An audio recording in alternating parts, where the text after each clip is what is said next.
सबसे ज्यादा बुद्धिमान बच्चे किस महीने में पैदा होते हैं? ये सवाल आपके मन में कभी ना कभी जरूर आया होगा और आज हर कोई इसका जवाब जानना चाहता है। दोस्तों, ग्रहों, नक्षत्रों का हमारे जीवन में काफी योगदान रहता है। ग्रहों की चाल हमारे जीवन में काफी उतार चढ़ाव लाती है। दोस्तों, अगर ज्योतिष शास्त्रों की माने तो जन्म का समय व्यक्ति के बारे में बहुत कुछ बताता है। वहीं जन्म कुंडली को जन्म की तारीख और समय से ही बनाया जाता है और ज्योतिष शास्त्र में इसी कुंडली को देखकर व्यक्ति के उसके अच्छे बुरे कर्म, उसका भविष्य और उसकी मृत्यु तक के बारे में जानने की विधियां बताई गई हैं। इसलिए यह बताना ज्योतिष शास्त्र के अनुसार बहुत ही आम बात है कि किस महीने में जन्मे बच्चे सबसे अधिक बुद्धिमान होते हैं।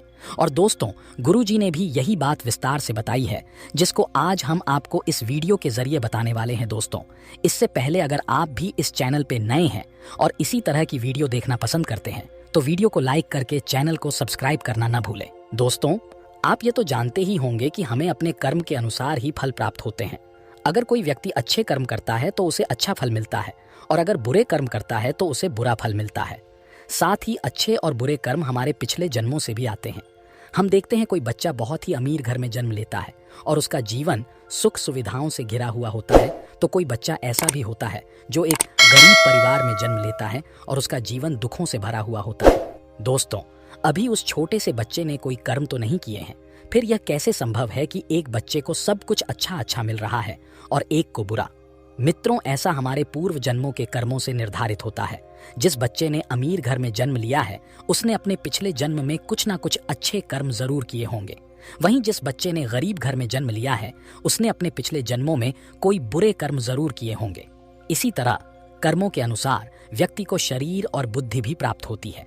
कई लोग शरीर से बीदी स्वस्थ होते हैं, ये कुछ भी खा लें उसे पचा लेते हैं और कभी बीमार नहीं पड़ते। दूसरी तरफ कुछ लोग ऐसे भी होते हैं जिनके शरीर स्वस्थ नहीं होते, ये दलिया के अलावा कुछ खा नहीं पाते और समय समय पर बीमार पड़ते रहते हैं। यह भी कर्मों के आधार पर ही निर्धारित होता है। जिन लोगों ने बहुत अधिक पुण्य किए होते हैं उन्हें एक स्वस्थ शरीर प्राप्त होता है। जिसने पाप किए होते हैं उसे अस्वस्थ शरीर प्राप्त होता है और वह बीमार पड़कर अपने बुरे कर्मों का फल भोगता है। इसी तरह जिन व्यक्तियों ने पुण्य किए होते हैं उन्हें अच्छी बुद्धि भी प्राप्त होती है, जिसका इस्तेमाल करके भी जीव की उपलब्धियों को हासिल करते हैं और सुखपूर्वक अपना जीवन व्यतीत करते हैं। लेकिन जिन व्यक्तियों ने पाप कर्म किए होते हैं उन्हें मंद बुद्धि प्राप्त होती है, जिसके चलते वे कभी सफल नहीं हो पाते और हमेशा अपयश का सामना उन्हें करना पड़ता है। तो आइए दोस्तों, जानते हैं कि किस महीने में जन्मे बच्चे कैसे होते हैं।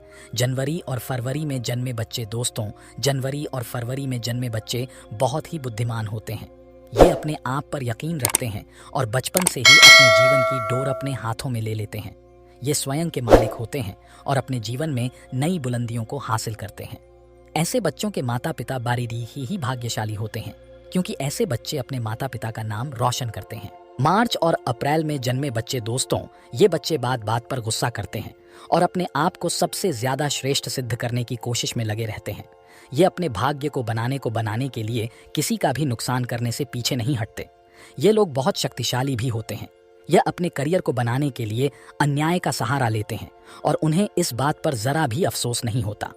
मई और जून में जन्मे बच्चे दोस्तों, ऐसे बच्चे दिल के साफ होते हैं और दूसरों की सहायता करने की कोशिश करते हैं, लेकिन इनका भाग्य इनका साथ नहीं देता। ये अक्सर लोगों के द्वारा दिए जाने वाले धोखे का शिकार बनते हैं और व्यापार में इन्हें नुकसान उठाना पड़ता है। यह बच्चे अपना भविष्य स्वयं ही सुनिश्चित करते हैं, चाहे इसके लिए उन्हें धर्म के मार्ग पर चलना पाडीडीही या अधर्म के मार्ग पर। जुलाई और अगस्त के महीने में जन्मे बच्चे दोस्तों, ये बहुत ही भाग्यशाली और सरल स्वभाव के होते हैं। ये दूसरों की सहायता करते हैं और अपने माता पिता की सेवा करने से कभी पीछे नहीं हटते। इस महीने में जन्मे लोग दूसरों की नज़रों में महान बनने का प्रयास करते हैं और अक्सर इन्हें सफलता भी मिलती है। सितंबर और अक्टूबर में जन्मे बच्चे दोस्तों, ये ईश्वर पर भरोसा रखते हैं और ईश्वर की भक्ति में विश्वास रखते हैं। ये ईश्वर की भक्ति में ज्यादा समय लगाते हैं और अपने भाग्य को बनाने के लिए कभी छल कपट का सहारा नहीं लेते। ये हमेशा धर्म के मार्ग पर चलते हैं और अपने परिवार का ख्याल रखने में सक्षम होते हैं। इन लोगों के जीवन में बहुत सी कठिनाइयां आती हैं, लेकिन ईश्वर की कृपा इन पर हमेशा बनी रहती है। ये बहुत बुद्धिमान भी होते हैं। नवंबर और दिसंबर में जन्मे बच्चे दोस्तों, ये दूसरों की भावनाओं को समझ पाने में सक्षम होते हैं और अपने विचार में स्थित होते हैं। ये अपने परिवार से अधिक देशभक्ति में समय बिताना पसंद करते हैं। ये दूसरों की मदद करने की कोशिश करते हैं। इनके जीवन में भी समस्याएं आती हैं, लेकिन दूसरों की मदद करने के अपने स्वभाव के कारण ये बच जाते हैं। ये अपने माता पिता की सेवा करते हैं और उनके आशीर्वाद में विश्वास रखते हैं।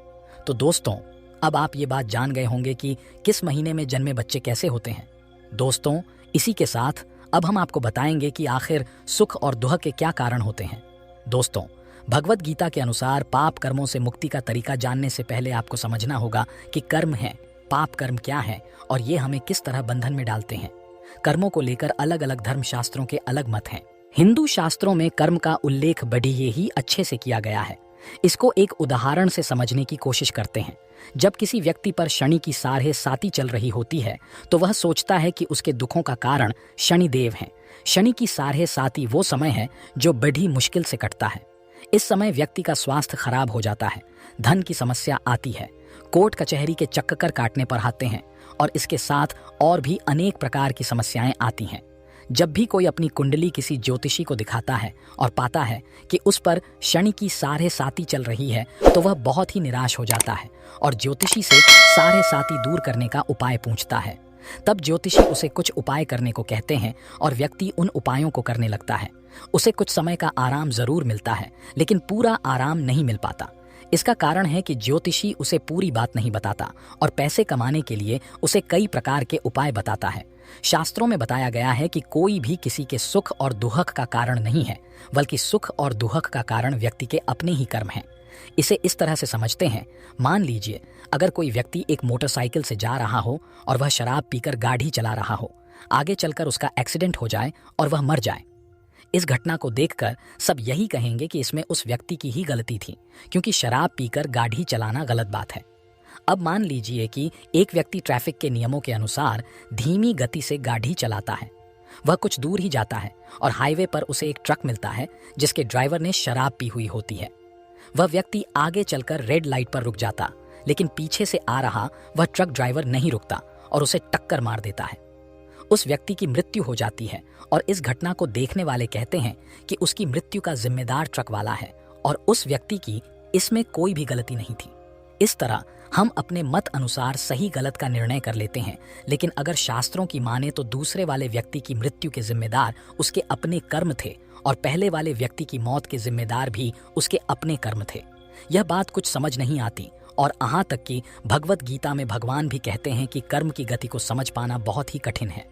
भगवान कृष्ण श्रीमद् भगवद गीता के 4 अध्याय के 18वें श्लोक में बताते हैं कि कर्म की 3 प्रकार के होते हैं, जो हैं कर्म, अकर्म और विकर्म, लेकिन इनको समझना बहुत ही कठिन है।